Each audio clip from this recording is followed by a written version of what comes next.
Hello दर्शकों, स्वागत है आपका साराधिकार न्यूज चैनल में। मैं हूं दिशान गाजी और आप देख रहे हैं साराधिकार। बैंक की धोखाधड़ी का मामला सामने आया है, जिसमें बैंक का उपाध्यक्ष और सचिव आशीष भालेराव ही चोर निकला।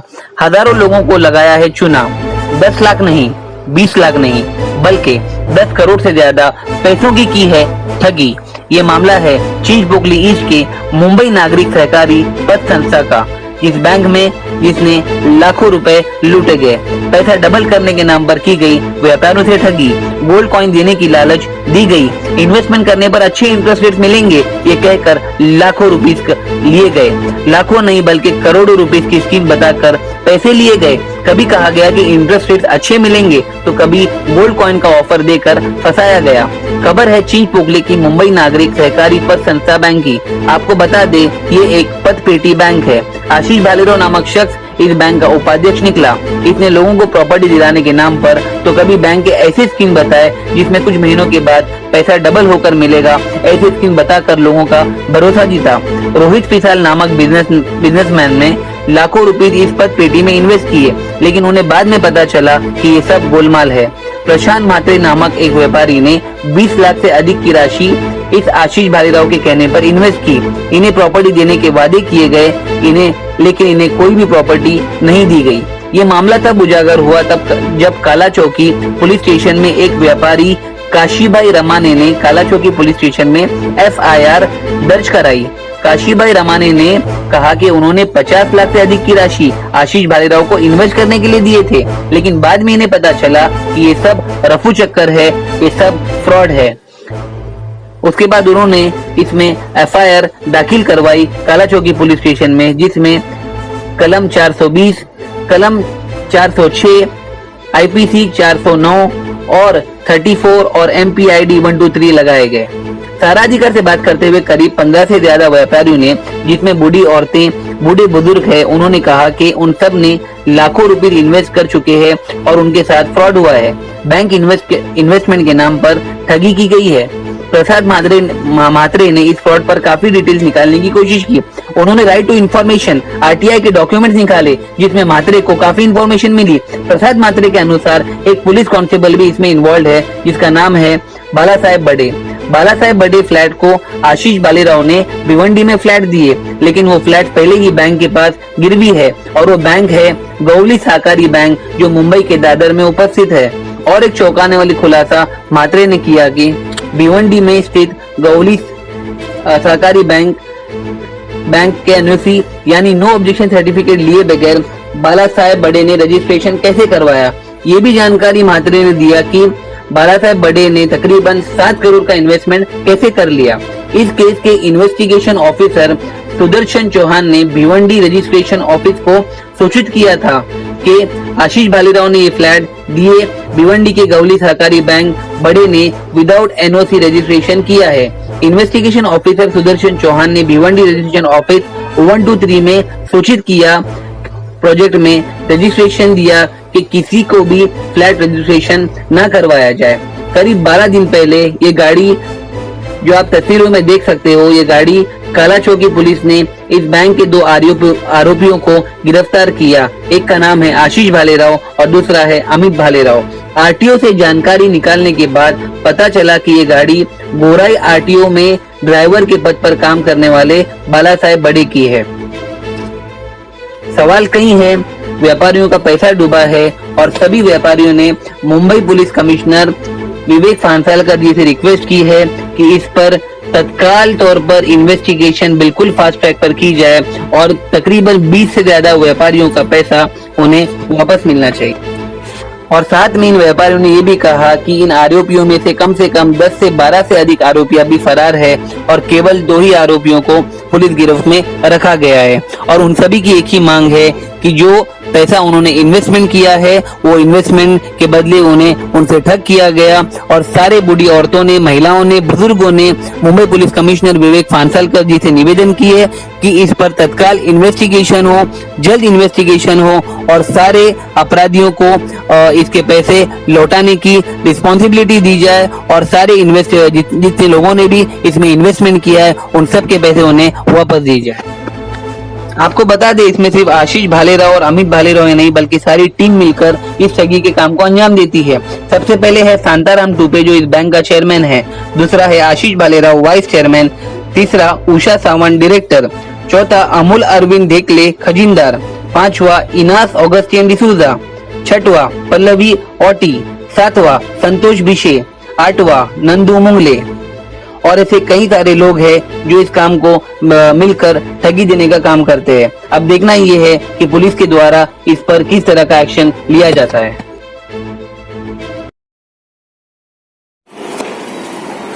बंद करो। नमस्कार दोस्तों, मैं हूँ आशीष शर्मा, सारा अधिकार न्यूज चैनल में आपका स्वागत है। जिसे देख रहे हो देश दुनिया की बड़ी से बड़ी खबर हमारे चैनल में दिखाई जा रही है। आज हम लोग चिंचपोकली में उपस्थित है। यहाँ पे बहुत ही भारी मात्रा से लोगों के साथ फ्रॉड हुआ है और जो बैंक का मैनेजर है उसने ये फ्रॉड किया है, चेयरमैन ने ये फ्रॉड किया है और उसने इस तरह की धोखाधड़ी की है जिससे जनता काफी परेशान हो गई है और उनको समझ में नहीं आ रहा है कि वो क्या करे। वो अपने परिवार और अपने बाल बच्चों को किस तरह किस हालात में दिन निकाल रहे हैं और जो फ्रॉड हुआ है जो पैसे थे वो प्रोजेक्ट के लिए पैसे लगाए थे, उसके बारे में सर बताइए क्या। नमस्कार, जो एफआईआर हुआ है उसका कारण क्या है, उसकी जानकारी मी दीजिए। रोहित पिसाळ, मी स्वतः मुंबई नागरिक पतपेढीचा 2015 पासून सभासद आहे। माझा व्यवसाय मेडिकल बिझनेस आहे, तर त्या व्यवसायातून मिळणारा जो काय फायदा आहे तो मी या मुंबई नागरिकमध्ये ॲज अ मुदत ठेव या ह्याने मी भरत होतो, इन्व्हेस्ट करत होतो। मग त्यामध्ये आपल्याला त्यांनी जास्त इंटरेस्ट देण्याचं एक लोभच दिलं, बाबा तुम्ही जास्त इंटरेस्ट देऊ तर तुम्ही पैसे भरा। तर 2015 पासून मी आता सभासद आहे आणि 2015 पासून मी जे काय मिळतात ते मी माझ्या या पतपेढीमध्ये भरत होतो। तर 2022ला मी मुंबई नागरिकमध्ये अर्ज दिला की मला आता माझी जमा झालेली रक्कम मला ही विड्रॉल करायची आहे, कारण का मला माझा प्रायव्हेट पर्सनल घर घेण्यासाठी मला ती काढली रक्कम काढायची। तर त्यांनी टाळाटाळ करायला सुरुवात केली की पैसे मिळणार नाही, नंतर देतो, आज देतो, उद्या देतो। त्यानंतर मग मी त्यांना रिक्वेस्ट वारंवार केली की माझ्या पैशाच्या अगेन्स्ट मला कर्ज द्या, तर त्यालाही त्यांनी दिले नाही। नंतर मी पोलीस स्टेशनला अर्ज केला की बाबा माझे असे जे पैसे मला देत नाही, तर तेव्हा पोलिसांनी पण तेव्हा उडवून लावलं। त्यानंतर मी सहकार आयुक्त पुणे अनिल कवडे जे आहेत त्यांच्याकडे जाऊन त्यांच्याकडे मागणी केली की मला माझे पैसे मिळत नाहीयेत, तर तुम्ही याच्यात दखल घ्यावी। तर त्यांनी यांच्यावरती कायदेशीर कारवाई केली आणि त्यांना विचारलं की का नाही तुम्ही पैसे देत। तर तेव्हा रायमाने, मी, म्हात्रे साहेब असे आम्ही सगळे पुण्याला जाऊन आयुक्तांकडे बसलो। त्यांनी ते यांची सर्च रिपोर्ट काढायला सांगितलं, ऑडिट करायला सांगितलं। त्या ऑडिटमध्ये सगळा अफरातफर केलेली आहे, फ्रॉड केलेला आहे, हे सगळं निष्पन्न झालं। ते निष्पन्न झाल्यानंतर आम्ही पोलीस स्टेशनला तो रिपोर्ट दिला आणि त्यानंतर ॲडिशनल सीपी कोण होते, ॲडिशनल सीपी होते भायखळा ऑफिसला अनिल पारसकर साहेब, त्यांच्याकडे जाऊन आम्ही ते सगळे फ्रॉड आहेत ते दाखवले आणि आमचे अर्ज 1 वर्षापूर्वी केले तरी तुम्ही दखल घेत नाही, ह्याच्याबद्दल आम्ही तिथे आंदोलन केले। तर तेव्हा त्यांनी एफआयआर लॉन्च करायला काळा चौकीला ऑर्डर दिली की ह्यांचा एफआयआर लॉन्च करा। तेव्हा किती तारखेला केलं, 4 ऑगस्टला 2023ला एफआयआर आमचा काळा चौकीला झाला। तेव्हा हे आशिष भालेराव, अमित भालेराव, उषा सावंत, शांताराम तुपे यांनी अटकपूर्व जामिनासाठी सेशन कोर्टामध्ये बेलला अप्लाय केला। तर सेशन कोर्टामध्ये जवळजवळ 2 ते 3 तारखाहून ते बेल त्यांचा रिजेक्ट झाला। त्यानंतर त्यांनी हायकोर्टात अप्लाय केलं, हायकोर्टातही बेल रिजेक्ट झाला 2 तारखेला। उसका क्या है, जो हमारे इधर के जो गरीब लोग है ना, इधर छोटा मोटा पैसा लाके भरते थे, वो पैसा वो मीठा बोल के उसने भिवंडी में प्रॉपर्टी लिया, वो पैसा उसके पास वो खुद खाने के लिए मांग गया था। इधर जो धन्यवाद। क्या कहना चाहोगी माता जी? यही ऐसा ही हमारे साथ भी फ्रॉड हुआ। हमारे को भी ज्यादा इंटरेस्ट देने के लालच में हमारे से पैसा रखवाया, एफडी बनवाया और उसके बाद आपका कितना लाख? मेरा है 14 लाख। 14 लाख। सर आपका मेरा कितना? 17.5 लाख रुपए। 17.5 लाख। आपका? 17,50,000 रुपये। जी आपका कितना है? 7.5 लाख। 7.5 लाख। इनका भी है। सर आपका कितना? 8.5 लाख। 8.5 लाख। सर आपका? 20 लाख। 20 लाख। सर आपके कितने अमाउंट है? मेरा भी 20 लाख। 20 लाख। मेरा 50। देखा दोस्तों किस तरह का फ्रॉड हुआ है। जनता काफी परेशान हो चुकी है और उनको राहत अभी तक नहीं मिल रही है क्योंकि जो हमारी पुलिस व्यवस्था है वो बराबर नहीं है और इन लोगों को न्याय दिलाने में भी काफी वक्त लग रहा है। अभी सिर्फ 7 आरोपी में से 2 अरेस्ट हुए, बाकी सब फरार है, उसकी जानकारी हम लेंगे। सर क्या कहना चाहोगे, ये पेपर क्या है वो हमारी जनता को बताइए। ये पेपर ऐसे है कि आशीष भालेराव मुंबई नागरिक का उपाध्यक्ष, इसने मुंबई नागरिक के पत्रिका के लोगों से पैसे से पहला प्रॉपर्टी इसके पीछे ही है कि तांबाला बिल्डिंग में शॉप नंबर 6, 7, 8, 9 ऐसे 4 शॉप उसने 2011 में पहले परचेस किया। उसका मेरे पास प्रूफ भी है, मैंने आपको दिखाया भी वो प्रूफ। और वही प्रॉपर्टी उसने आशीष भालेराव ने 2023 में 1 मार्च 2023 में उसने लक्ष्मी सुनील नाइकुड़े को बेचा। वो प्रॉपर्टी परचेस करने वाली जो ओनर है वो अभी दादर में रहते हैं। ये इसका पहला प्रॉपर्टी। इसके बाद आशीष भालेराव ने जिंदगी में कोई भी ये पत्रिका के सिवा कोई भी काम धंधा किया नहीं है। इसके माध्यम से उसने सेकंड प्रॉपर्टी, इसकी लालच इतनी बढ़ गई, इसको बड़ा आदमी बनने का था, तो इसके लिए इसने भिवंडी में जो भादौड़ में जो प्रोजेक्ट चालू है रॉयल फ्लोरा नाम से उसका, वो प्रोजेक्ट के लिए उसने महेश भूपत कुमार ओझा के नाम से वो लैंड परचेस किया। उसका डीडी का अमाउंट भी आशीष भालेराव ने 25,20,000 का उसको दिया। वो भी मैंने आपको थोड़ी देर पहले बताया, 25,20,000 का डीडी उसने दिया। वो भी डीडी उसका अबुदय बैंक से गया है और अबुदय बैंक भी इधर में है। उसमें ही मुंबई नागरिक का भी खाता है, आशीष भालेराव का पर्सनल खाता है, शांताराम टुपे उसका जो चेयरमैन है उसके नाम से भी उसका खाता है, उनके सब वाइफ का, उनका पूरा फैमिली का उधर अकाउंट है।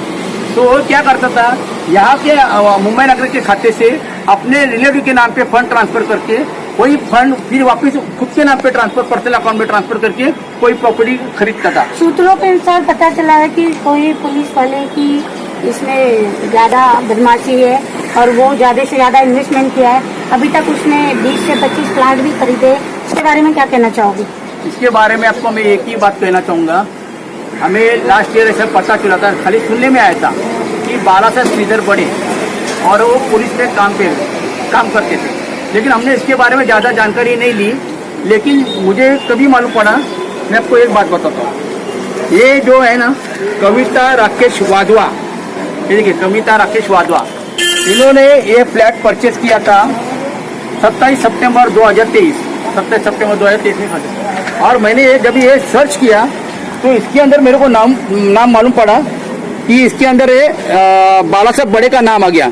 तो बाला साहब बड़े का नाम आया तो इसके अंदर इसका एड्रेस भी आ गया। तो मैं उसके घर पे मैं चला गया और बाला साहब बड़े को मैंने पूछा, तभी उसके घर पे उनकी औरत मौजूद थी, वो नहीं था।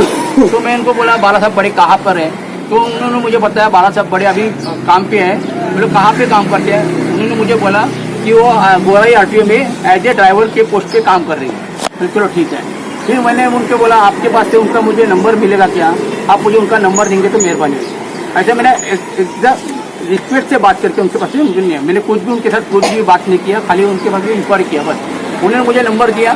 फिर मैंने बाला साहब बड़े को फ़ोन करके पूछा, अरे भाई आप ऐसा है, ये जो आपको मालूम है क्या? तब तक मैंने बाला साहब बड़े को देखा भी नहीं था, ये काला है या गोरा है मुझे मालूम भी नहीं था, ये आदमी कौन है। मेरे को इससे मालूम पड़ा कि ये रजिस्ट्रेशन कर रहा है। मैं बोले नया आदमी कौन आ गया। और ये प्रोजेक्ट पे जावली सहकारी बैंक का 5 करोड़ का कर्जा आज भी पेंडिंग है। इन्होंने हमको ही नहीं फंसाया, जावली सहकारी बैंक को भी फंसाया। अब जावली सहकारी बैंक में भी दादर में ब्रांच है, वहाँ पे जाके भी इंक्वायरी कर सकते हैं। वहाँ के अगर मैनेजर का नंबर चाहिए तो मैं आपको नंबर देता हूँ, वहाँ पे भी आप उनको पूछ सकते हैं कि आज भी उनका लोन का अमाउंट 5 करोड़ के आसपास पेंडिंग है। मैं आपको क्या बोलूँ, जो पुलिस वाले ही हम जनता उनसे न्याय की उम्मीद रखती है, वो पुलिस वाले ही आरोपी को सपोर्ट कर रहे हैं। एक पुलिस वाला है, अभी जिस आरोपी को अरेस्ट किया पुलिस वाले सुदर्शन चौहान जो हमारे आए हुआ है, उन्होंने जिसको अरेस्ट किया ना, उसने जो गाड़ी में जो उसको अरेस्ट किया वो गाड़ी ही एक पुलिस वाले की है, बाला साहब बड़े। वो आगे देखिए ये कितने बूढ़े लोग अच्छे, ये अभी कामोटी से इधर आए हैं, पैसा भी हमारे से गवर्नमेंट से पुणे से आए हैं। एक औरत है उनका पुणे से आई है, वो विधवा औरत है, वो माने करके जो होता ना, वो उसने एक्सीडेंट किया था पुणे में, रफी एक्सीडेंट करके, तो उसका कॉम्पेंसेशन उसको मिला था। उसका हस्बैंड उसको एक्सीडेंट में मरा था, उसका वो पैसा आया था, वो पैसा वो औरत ने इसके अंदर डाला, वो आज रो रही है, पैसे से उसे खरीदा है। तो हमारी गुजारिश यही है पुलिस से, गवर्नमेंट से, पंचायत साहब से और देवेंद्र फडणवीस साहब से कि ये एनपीआरडी एक्ट लगाया है ना आपने, तो हमारे मृत्यु उपचार के लिए वो उसका इफेक्टिव आप कार्रवाई करें, ये हमारी सरकार से गुजारिश है, ताकि लोगों का पैसा जल्द से जल्द पहुंचा। जब से ये पैसा उसने क्या आपने लेकर अपने को बोला और मैं रखता ही नहीं था, इसके पीछे इनकम बोलते थी भाग के पाते गया क्या करेगा वो आदमी ती फक्त पोलिसांनी जी FIR लॉन्च केली आहे तर आमची फक्त एकच मागणी आहे की त्यांची सगळीतल्या सगळी प्रॉपर्टी सीज करावी, सगळ्या संचालकांना अरेस्ट करावं लवकरात लवकर, त्यांचा प्रॉपर्टीचा लिलाव करून आमच्या सगळ्या ठेवीदारांचे पैसे आम्हाला सुखरूप परत मिळावे व्याजासकट, ही आमची डिमांड आहे आणि ती लवकरात लवकर पोलिसांनी, सरकारने, पोलीस आयुक्त विवेक फणसळकर यांनी दखल घेऊन आम्हाला योग्य तो